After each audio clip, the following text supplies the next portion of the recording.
할렐루야, 새벽기도에 오신 여러분들을 주님의 이름으로 환영하고 축복합니다. 하루를 여는 첫 시간 가운데 하나님께서 우리와 함께 하심을 경험하는 귀한 복된 시간이 되기를 간절히 소망하겠습니다. 먼저 하나님의 말씀 보도록 합니다. 예레미야 51장 59절에서 64절 말씀까지 보겠습니다. 예레미야 51장 59절에서 64절 말씀입니다. 우리 같이 한 목소리로 다 함께 봉독하도록 하겠습니다. 시작.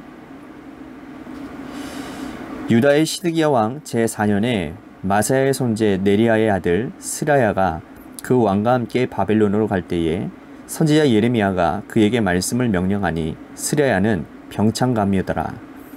예레미야가 바벨론에 닥칠 모든 재난 곧 바벨론에 대하여 기록한 이 모든 말씀을 한 책에 기록하고 스라야에게 말하기를 너는 바벨론에 이르거든 삼가 이 모든 말씀을 읽고 말하기를 여호와여 주께서 이곳에 대하여 말씀하시기를 이 땅을 멸하여 사람이나 짐승이 거기에 살지 못하게 하고 영원한 폐허가 되리라 하셨나이다 하라 하니라.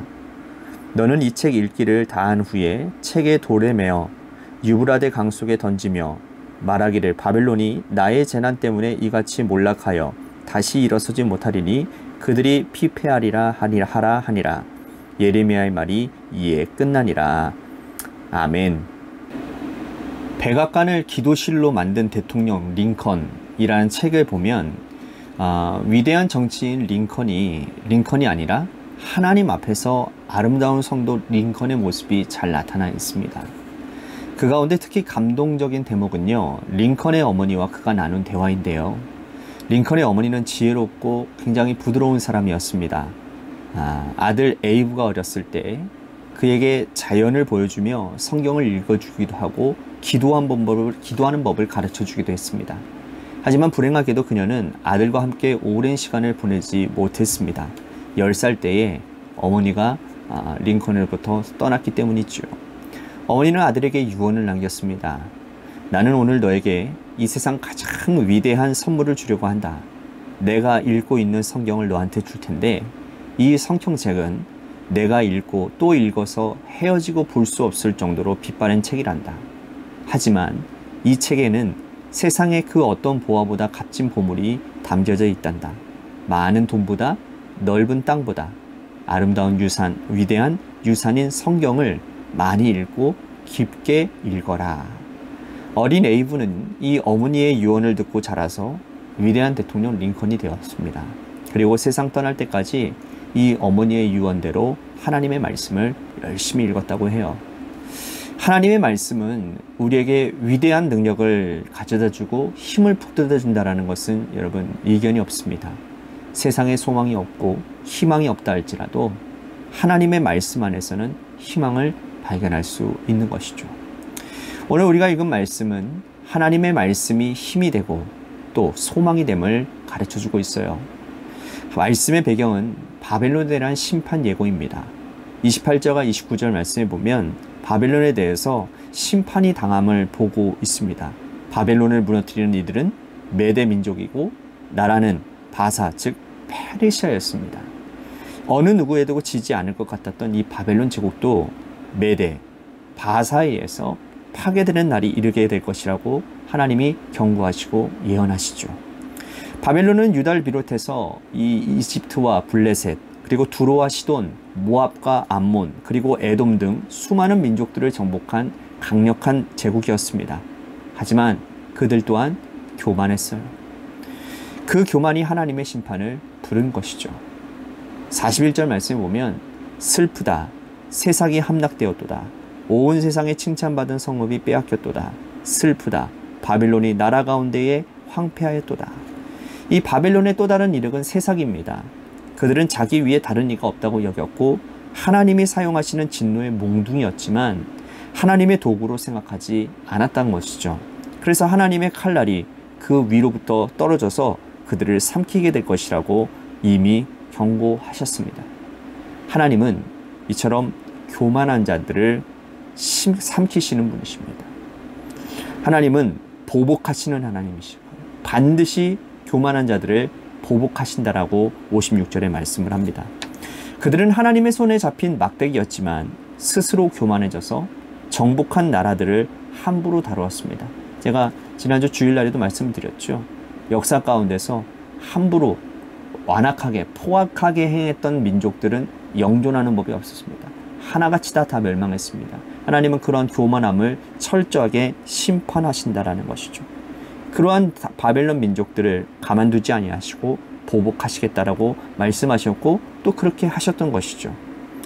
여러분, 시드기야 4년에 오늘 본문 말씀이 기록되어져 있습니다. 즉 나라가 망하기 7년 전입니다. 시드기야 11년에 남유다가 멸망했는데 7년 전인 시드기야 4년에 병참감 스랴야가 포로로 잡혀가는 일이 벌어졌어요. 그때 하나님께서 이 예레미야를 통해서 스랴야에게 말씀을 주셨거든요. 그리고 이 말씀을 바벨론의 포로로 잡혀간 사람들에게 읽어주라고 말씀을 하십니다. 오늘 우리가 읽은 61절과 62절 말씀 보십시오. 스랴야에게 말하기를 너는 바벨론에 이르거든 삼가 이 모든 말씀을 읽고 말하기를 여호와여 주께서 이곳에 대하여 말씀하시기를 이 땅을 멸하여 사람이나 짐승이 거기에 살지 못하게 하고 영원한 폐허가 되리라 하셨나이다 하라 하니라. 자, 포로로 잡혀간 사람들에게 바벨론은 어떤 곳이었습니까? 무서운 곳이죠. 살아남기 위해, 생명부지하기 위해 빨리 동화되어져야 되는 곳 아닙니까? 바벨론의 신이었던 벨과 무르닥을 잘 섬겨야 살아남을 수 있다고 여겼던 사람들입니다. 하지만 하나님께 포로로 잡혀간 이들에게 바벨론은 영원하지 못할 것이라고 미리 말씀해 두셨어요. 이 예언의 말씀을 읽어주심으로써 희망 없이 살아가는 포로들에게 소망을 주었다는 거죠. 소망이 없을 때 여러분 우리는 어디에서 희망을 찾아야 됩니까? 희망이 없을 때 우리는 어디에 기대해야 됩니까? 정치인들 말에는 희망도 소망도 없는 것 같습니다. 늘 선거철에는 우리들이 이렇게 해주겠다 하지만 당선되면 다 아무것도 없는 것처럼 생각합니다. 그동안의 정치인들한테 우리들이 얼마나 많이 속았습니까? 그들은 부강한 나라도 잘 사는 나라도 국민을 통합하는 나라도 만들지 못했습니다. 우리는 가까운 친구들의 말을 귀 기울이기도 합니다. 하지만 그 또한 사람의 말뿐이에요. 우리의 인생에 희망을 주는 말씀은 오직 하나님 말씀밖에는 없습니다. 하나님의 말씀을 읽으면서 새롭게 살아갈 힘과 능력을 우리는 덧입게 되는 것이죠. 이 시대에 우리 주변에 돌아보면 희망을 찾아볼 수 없습니다. 하지만 바벨론 포로로 잡혀갔던 그들보다는 우리 낫지 않습니까? 그들은 힘든 상황 가운데서도 말씀을 붙잡았어요. 바벨론이 곧 망할 것이라고 하는 이 말씀이 그들을 견디게 했다라는 것이죠. 바벨론 우상에게 고개를 숙이는 변절다가 되지 말라라는 그 하나님의 말씀을 붙들고 살았던 이 믿음의 선조들의 믿음을 오늘 우리도 배워야 되지 않겠습니까? 오늘 이 시대에 여전히 하나님의 말씀은 우리에게 희망이고 우리에게 새롭게 세워주신다라는 이 사실을 여러분들 기억하시고 오늘 하나님의 말씀 위에 다시 한번 여러분들의 삶의 터전을 세워가는 놀라운 은혜가 있게 되기를 바라겠습니다. 오늘 말씀을 생각하면서 우리 같이 기도했으면 좋겠습니다. 하나님, 악한 세상 가운데 의지할 곳이 없는데 내가 의지할 것은 오직 하나님의 말씀밖에 없습니다. 하나님의 말씀 붙들고 승리하며 나아가기를 원하오니 오늘 기도하는 가운데 우리에게 하나님 말씀하여 주시옵소서. 내가 알고 있는 말씀 기억나게 하여 주시옵소서라고 오늘 말씀을 생각하면서 우리 같이 기도의 자리로 나아갔으면 좋겠습니다. 또 한 가지 우리 같이 기도할 것은 우리 교회를 위해서 기도합니다. 하나님께서 세워주신 몸된 교회가 주님의 뜻 가운데서 하나님 바로 세워지게 하여 주시옵시고 오늘 영적 대각성 운동이 있다고 하죠. 뿐만 아니라 우리 안양지방에서도 이제 오랜만에 코로나 이후로 이제 영성 집회가 일어납니다. 그렇죠? 부흥회가 있어요. 지방 부흥회가 있습니다.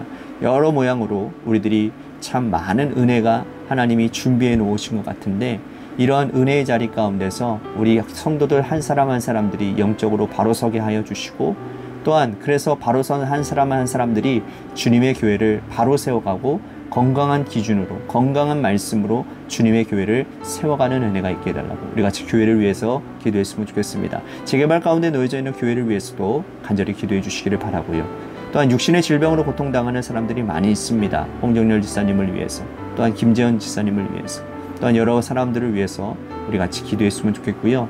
우리 고3 수험생인 한유진 학생을 위해서 또한 여러분들의 삶의 자리와 여러분들의 자녀들을 위해서 기도하시다가 시간 돌아가시기를 바랍니다. 우리 노래 끝날 때까지 함께 기도하며 나아가도록 하겠습니다. 기도하시겠습니다.